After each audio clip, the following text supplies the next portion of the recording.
கலையாமி கலித்வம்சம் கவிம் லோக திவாகரம் யஷகோபி பிரகாஷாபிராவித்யன் நிகதன் தமஹா. வாழி பரகாலன் வாழி கலிகன்னி வாழி குறையலூர் வாழ்வேந்தன் வாழியரோ மாயோனை வால்வழியால் மந்திரங்குள் மங்கையர்கோன் துய்யோன் சுடர்மானவேல். இந்த ஸ்லோகமானது திருமங்கையாழ்வாருடைய பெருமையை சொல்ல வந்தது. கலியினுடைய கொடுமையை போக்கும்படியாக அவதரித்தவர் திருமங்கை மன்னன் திருமங்கை ஆழ்வார். ஆழ்வார்களிலே கடைக்குட்டியான ஆழ்வார், கடைசியான ஆழ்வார். அவர் ஒரு சூரியனைப் போலே இந்த உலகத்திலே வந்து அவதரித்தார் என்று தெரிவிக்கிறார்கள். கவிம் லோக திவாகரம், சதுஷ்கவிங்கிற பெருமை பெற்றவர். 4 விதமான கவிகளை சொல்லும்படியாக சொன்னவுடனேவே பாடும்படியாக சாமர்த்தியம் படைத்தவர் என்று சொல்லுவதைக் காட்டிலும் மயர்வர மதிரளம் அருளப்பெற்றவர் என்று சொன்னால் அது சரியாகும். அந்த மாதிரி அவதரித்தவர், பெருமையோடு அவதரித்தவர், சாரங்கத்தினுடைய வெல்லினுடைய அம்சமாக அவதரித்தவர் திருமங்கையாழ்வார். 6 பிரபந்தங்களை கொடுத்தார் அப்படிங்கிறது எல்லோருக்கும் தெரிந்த விஷயம். இப்போ நமக்கு ஒரு அரசை பற்றி பேச வேண்டும். அரசு, ஆவண்ணா, ராவண்ணா, ஷூவண்ணா, அரசு. 4 அரசர்களை பற்றி நாம் தெரிந்து கொள்ள வேண்டும். 4 அரசர்களா? யார் அவர்கள்? சோழ, சேர, பாண்டிய அப்படின்னு பல அரசர்கள் இருந்தார்கள். அவெல்லாம் வாழ்ந்தார்கள், ஏதோ நாட்டை பரிபாலனம் பண்ணினார்கள், மக்களை காப்பாற்றினார்கள், புறப்பட்டார்கள், போனார்கள், அவ்வளோதான் தெரியும். ஆனால் அதை காட்டிலும் முக்கியமாக இருக்கக்கூடிய 4 அரசு, அதை நாம் தெரிந்து கொள்ள வேண்டும். அரசு அப்படின்னு சொன்னால் அரச மரம்னு சொல்லலாம். அரசுன்னு சொன்னால் ஒரு நாட்டையோ ஒரு இடத்தை ஆளக்கூடியவர் அப்படின்னு சொல்லலாம். இது என்ன அரசு? என்ன 4 அரசு. திருமங்கை மன்னன், அவருக்கு கலியன் அப்படிங்கிறது இயற்பெயர், அதாவது நீலன் என்பது அவருக்கு இயற்பெயர். தோப்பனார் வச்ச பேர் நீலன் அப்படிங்கிறது. திருமேனி அப்படியே கருத்த வர்ணமாக ஒரு நீலம் பாரித்தது போல் இருந்ததுனாலே நீலன் அப்படிங்கிற பேரை வைத்தார்கள். அந்த நீலன் அவர் தான் பின்னாடி ஆழ்வார் ஆப்போறார். அந்த நாட்டிலே, அதாவது திருவாலி திருநகரி அப்படிங்கிற இடத்திலே, சீர்காழிக்கு அருகாமையில் இருக்கக்கூடியதான திருவாலி திருநகரிங்கிறது விதேசங்கள். அங்கே திருக்குறையலூருங்கிற ஒரு இடம், அதுதான் ஆழ்வார், திருமங்கை ஆழ்வாருடைய அவதார ஸ்தலம். அங்கே தான் அவர் அவதரித்தார். கலியுகத்திலே, அதாவது கலியுகம் ஆரம்பித்து ஒரு 500 ஆண்டுகளுக்கு உள்ளாகவே, ஏன்னா மற்ற ஆழ்வார்கள் கலி பிறந்து 42வது நாள் நம்மாழ்வார் திருவோதாரம், அதுக்கப்புறம் ஒரு 500 ஆண்டுகளுக்குள்ளாகவே ஆழ்வார்கள் அத்தனை பேருமே அவதரித்து திருநாட்டை அலங்கரித்தார்கள்ங்கிறது ஆழ்வார்களுடைய சரித்திரம். அதில் இந்த திருமங்கை, அதாவது நீலன் அப்படிங்கிறவர் கார்த்திகை மாதத்திலே, கார்த்திகை நட்சத்திரத்திலே அவதரித்தார். அவர் அவதாரம் பண்ணி அந்த சின்ன நாடு மங்கை, திருமங்கை அப்படிங்கிற அந்த இடத்துக்கு தான் ஒரு குறுநில மன்னராக வாழ்ந்தார். சின்ன ராஜா, மன்னன். அந்த மன்னனாக வாழ்ந்தார். ஏன்னா அங்கே இருக்கக்கூடிய பெரிய ராஜா இவரை பார்த்தார். இவருடைய படைபலம், அதாவது இவருக்கு இருக்கக்கூடிய வீரதீர செயல்களை பார்த்து, சாமர்த்தியத்தை பார்த்து, மிடுக்குத்தனத்தை பார்த்து இவருக்கு ஒரு சின்ன இடத்தை கொடுத்து இதை ஆட்சி செய்ய வேண்டும் அப்படின்னு சொல்லியிருந்தார். அவர் பண்ணிட்டு இருந்தார். அவருக்கு நிறைய கப்பங்கள், ஏன்னா பெரிய ராஜாவுக்கு கப்பங்கள்லாம் கட்டணும், இல்லை வரியெல்லாம் கட்டணும். இவருக்கு ஒரு ஆசை, அதாவது திருவள்ளக்குளம்ங்கிறது உபதேசம். அங்கே அண்ணா அப்படிங்கிற பெருமாள், சீனிவாச பெருமாளுடைய ஆஸ்தானம். முதல்ல உள்ள நுழைஞ்ச உடனே திருவாலி திருநகர், முதல்ல திருவள்ளக்குளம். திருவள்ளக்குளத்து பக்கத்திலே பெருமான் சீனிவாச பெருமாள். இதே ஆழ்வார் அவரை பற்றி மங்களாசாசனம், அண்ணா அடியேன் இடரை களையாயேன்னு மங்களாசாசனம் பண்ணுகிறார். அந்த பெருமானுடைய ஆஸ்தானம் அந்த இடத்துல அந்த புஷ்கரணியிலே நிறைய பெண்கள் அது தீர்த்தமாடுகிற பொழுது ஒரு பெண் பிள்ளையை பார்த்தார், ரொம்ப அழகாக இருக்காளே, இவளை கல்யாணம் பண்ணி கொள்ள வேண்டும் அப்படின்னு நினைத்து அவருடைய தோப்பனார் அவர்கிட்ட போய் இப்போ பேசினார். அப்போ தான் அவர் சொல்லிட்டா, இல்லை இப்படி எல்லாரையும் யாரோ ஒருத்தரை கல்யாணம் பண்ணிக்க முடியாது, அவர் சீவைட்டவனாக இருக்க வேண்டும், அவர் பஞ்சசம்ஸ்காரம், அதாவது தெய்யிற்பொலிகின்னு செஞ்சுடராழி திகழ்திரு சக்கரத்தின் கொயிர்பொலியாலே ஒத்துன்னு குடிகுடியாட்சி இன்னோம்னு சொல்லுகிறபடியே ஸ்தாபகா புன்றகா ததாநாம மந்திரோ யாகஸ்ய பஞ்சமகான்னு சங்கு சக்கர லாஞ்சனங்களை பதித்து கொண்டு பெருமானுக்கே சேஷத்தப்பட்டு கிடக்க வேண்டும், பரதந்திரனாக வாழ வேணும் அப்படிங்கிறதாக அந்த பெண்மணி சொல்லி, இப்படி இருக்கிற ஒரு சீவிட்டவர் தான் கல்யாணம் பண்ணிப்பேன்னு சொல்லிட்டா. அதனால் அவர் சரி இந்த பெண்ணுக்காக இதெல்லாம் செய்ய வேண்டும் அப்படிங்கிறதுக்காக அவர் நிறைய கப்பம் வேற கட்ட வேண்டியிருக்கு, இவ வேற ததியாராதனம் பண்ணணும்னு வேற சொல்லியிருக்கா, ஒரு வருஷத்துக்கு 1008 பேருக்கு பண்ணணும் அப்படின்னு சொல்லியிருக்கா. அப்படின்னா நிறைய தனம் வேணும், பணம் வேணும், அதெல்லாம் திரட்ட வேண்டும்ங்கிறதுக்காக கப்பம் கொடுக்குறதே மறந்து போயிட்டார். அதுக்கப்புறம் அந்த ராஜா கேட்டபோது அவரிடத்துல வந்த வீரர்களெல்லாம் சண்டை போட்டு விரட்டி அடிச்சுட்டார்.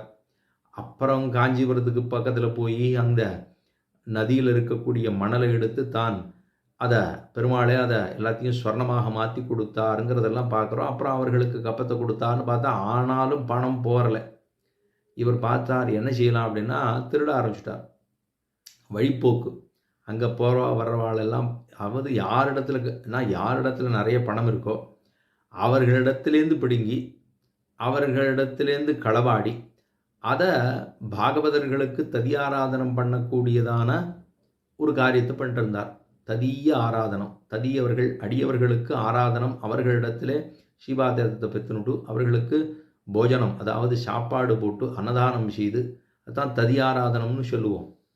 அவர்களுக்கு எல்லாம் பண்ணிட்டு இருந்தார். இது நடந்துட்டு இருந்தது, நிச்சயம் நடந்துட்டு இருந்தது. திருநறையூரில் போய் அங்கே பெருமானிடத்திலே பிரார்த்தித்து அவரிடத்துல சமாசனத்தை பெற்றுக்கொண்டார், பஞ்சசம்ஸ்காரத்தை பெற்றுக்கொண்டார். இதெல்லாம் ஒரு பக்கம். இப்போ ஒரு நாள் ரொம்ப ஒரு தேட்டம், ஒரு திருட்டு பண்ணணும், பெரிய திருட்டு. இந்த திருட்டை பண்ணிட்டோம்னா நிறைய தனம் கிடைச்சிடும், ததியாராதனை நிறைய பண்ணிடலாம் என்று அவர் நினைத்து கொண்டு அவருக்கு 4 விதமான தோழர்கள் உண்டு. நீர்மேல் நடப்பான், நிழலில் ஒதுங்குவான், தோளாவழக்கன், தாழூதுவான் அப்படிங்கிற 4 சிஷ்யர்கள், ரொம்ப சாமர்த்தியக்காரர்கள். ஏன்னா திருட்டு பண்ணணும்னா ரொம்ப சாமர்த்தியம் விடணும் இல்லையோ. அப்போ நீர்மேல் நடப்பான், நிழலில் ஒதுங்குவான், தாழூதுவான், தோளாவழக்கன். நீர்மேலே நடப்பான்னா தேத்தத்தில் நடக்கிற சாமர்த்தியம் உண்டான்னா அவ்வளவு தூரம் நீரில் கூட ஆறு அவரை பிடிச்சிட முடியாது. நிழல்லே ஒதுங்குவார், ஆறானும் போனால் அவள் பின்னாடியே போய் அவருக்கே தெரியாமல் அதை களவாடி விடுவார். தாழூதுவான், வெறும் வாயால் ஊதிய பூட்டை திறந்து எடுத்து திருட்டு பண்ணிவிடலாம். அப்புறம் தோளாவழக்கன், ஏதாவது ரொம்ப பேச்சு சாமர்த்தியம், அங்கே ஆறு வந்தாலும் நீ தான் எடுத்தியா கொண்டையான்னு சொன்னோம்னா இல்லைன்னு சொல்லி ஏதாவது போக்கு சாக்கு சொல்லி முடிச்சுடலாம். அப்போ இது 4 நண்பர்களை கொண்டு தான் இந்த காரியங்களை பண்ணிருந்தார். ஒரு நாள் அங்கே பெருமானும் பிராட்டியும், அதாவது ஒரு மூடு பல்லக்கிலே இப்போ தான் கல்யாணம் ஆகி ஒரு திருமண தம்பதிகளாக வந்து கொண்டிருக்க மங்கமடம் அப்படிங்கிற இடத்துக்கு வருகிற பொழுது இவா 4 பேரும் எல்லாம் தயாராக இருக்கா. 6 வரா, வழிப்போக்கர்கள் 6 வரான்னா பல்லக்கில் மூடு பக்கில் வந்துட்டு இருக்கா. இவா இப்போ தான் கல்யாணம் ஆகிருக்கு, புதுமண தம்பதிகளாக வந்து கொண்டு இருக்க பெருமானும் பிராட்டியுமே வந்துட்டு இருக்காங்க. அவர்களே அங்கே வந்துட்டு இருக்கிற போது அப்படி அவர்களுக்கெல்லாம் அந்த நண்பர்களுக்கு சமிக்ஞை கொடுத்து எல்லாரும் வந்து சூழ்ந்துட்டா உடனே திருமங்க மன்னன், அதாவது இங்கே இருக்கக்கூடிய நீலன், அவர் தான் என்ன பண்ணுறார், அவர் அந்த அப்படி நோட்டை விடுறார். இதெல்லாம் வேடுபரிங்கிற உற்சவமாகவே நடக்கிறது. வேடுபரி அப்போ ஒரு இடத்துல போய் ஒருத்தர் இடத்துல இருக்கக்கூடியதான தனத்தை பறிக்கக்கூடிய விஷயமாக, அதனால தான் வேடுபரின்னு பேர் இருக்குது. அப்படி அதை நோட்டம் விண்ணமல்ல, உள்ளுக்குள்ளே ஆறு இருக்கா என்னங்கிறது தெரியாது, நம்ம வாட்டுக்கு உள்ளே போனோம்னா எத்தையாவது பண்ணிட்டா என்ன பண்ணுறதுங்கிறதுக்காக அப்படி நோட்டம் விட்டு 3 தடவை சுற்றி வருவார். வந்தவர்களை கீழறங்க சொல்லி அவர்களிடத்தில் இருக்கக்கூடிய அந்த ஆபரணங்கள், அந்த நகைகள் எல்லாத்தையும் கேட்ட சொல்லி அவள் எல்லாத்தையும் கேட்டி கொடுத்துட்டா, எல்லாத்தையும் மூட்டையாக கட்டி வச்சுட்டா. இந்த நீலன் அப்படின்னு சொல்லப்படுகிற திருமங்கைங்கிற இடத்துக்கு மன்னனாக இருந்தவர் அவர் எடுத்துட்டார். இப்போ பெருமானுடைய திருவடியிலே ஒரு கணையாழி, ஒரு சின்னதாக ஒரு ஆழி மோதிரத்தை போலே ஒரு கணையாழி இருந்தது. இதை பார்த்துட்டு அதையும் காட்டி கொடுன்னார். அவர் பார்த்தார், அந்த புதுசாக கல்யாணம் ஆகிருக்கிறவர் வர்றபோது அவர் பார்த்தார், இதை கேட்ட முடியப்பா அப்படின்னார். நானே கேட்டுறேன் அப்படின்ட்டு கீழே உட்கார்ந்தார். உட்கார்ந்து அந்த அவருடைய திருவடியிலேருந்து இருக்கக்கூடிய இடத்துல இவரும் கேட்டி பார்த்தார், முடியல. உடனே பல்லு வச்சு கடித்து ஒரு வெடுக்குன்னு ஒரு இழுப்பு இழுத்தார். இழுத்த உடனே இதை பார்த்த உடனே நம்ம கலியணும் அப்படின்னு கொண்டாடினார் அவரை. ரொம்ப மிடுக்குத்தனமாக காரியம் பண்ணுறாரு. ஏன்னா காரியம் பண்ணுறதுல ஒரு சாமர்த்தியம் இருக்கணுமோ இல்லையோ, அது மாதிரி பண்ணாரு. ரொம்ப சாமர்த்தியமாக பண்ணுறாருன்னுட்டு நம்ம கலியணும் அப்படின்னு அவருக்கு திருநாமம் ஏற்பட்டது கலியன் அப்படிங்கிறது. இதெல்லாம் முடிஞ்சுட்டு மூட்டையை தூக்குறார். மூட்டையை தூக்க முடியல.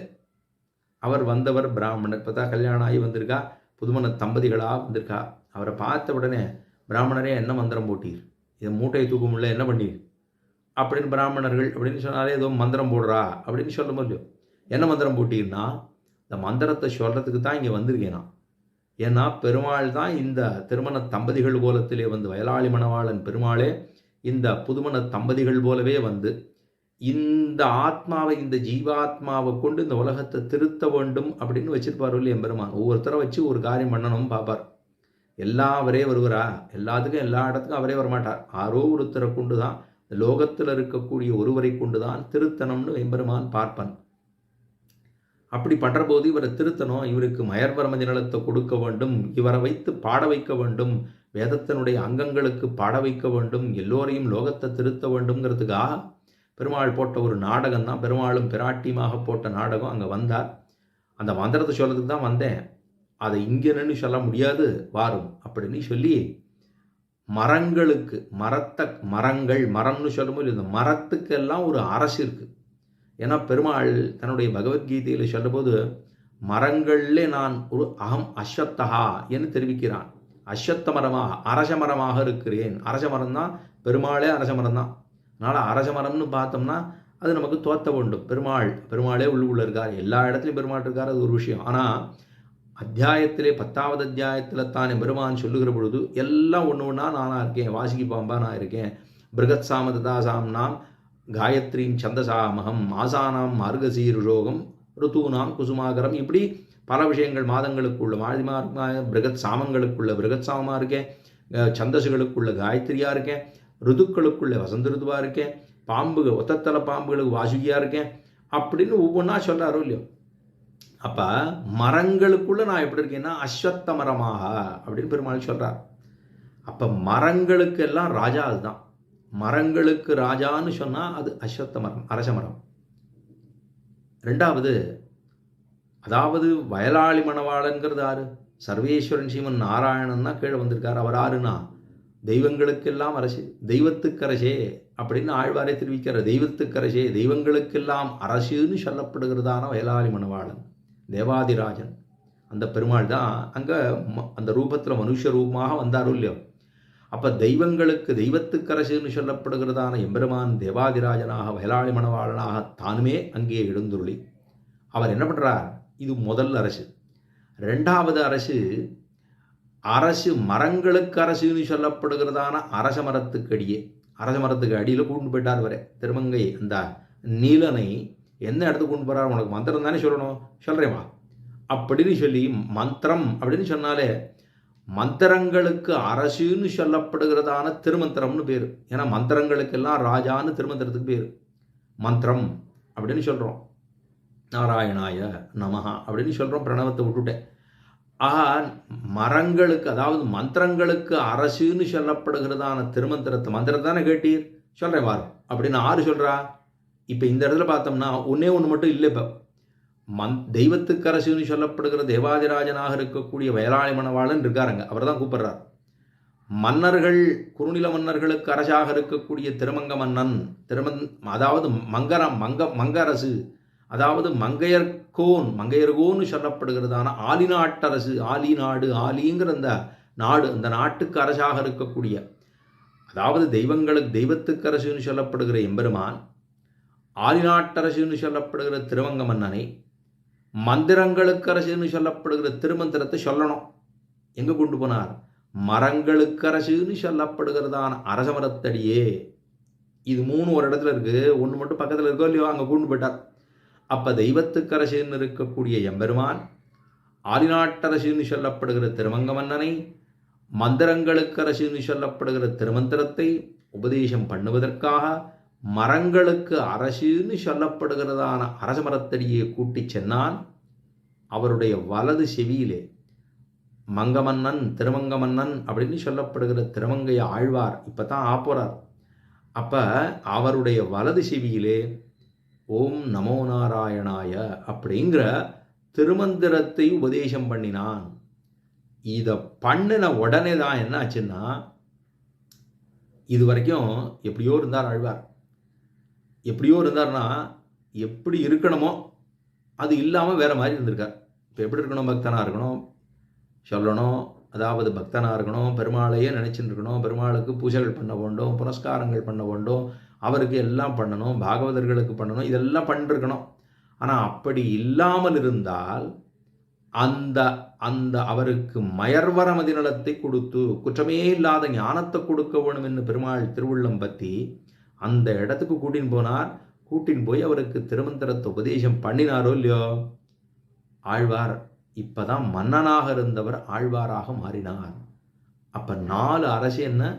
தெய்வத்துக்கு அரசு 1 பெருமாள், ஆலிநாட்டரசு திருமங்க மன்னன், மந்திரங்களுக்கு அரசு திருமந்திரம், மரங்களுக்கு அரசு அரச மரம். அப்போ 4 அரசர்கள் அப்படின்னா இதுதான் 4 அரசு என்று கொள்ள வேண்டும். ஆழ்வார் எம்பெருமானாகிய திருவடிகளே சரணம்.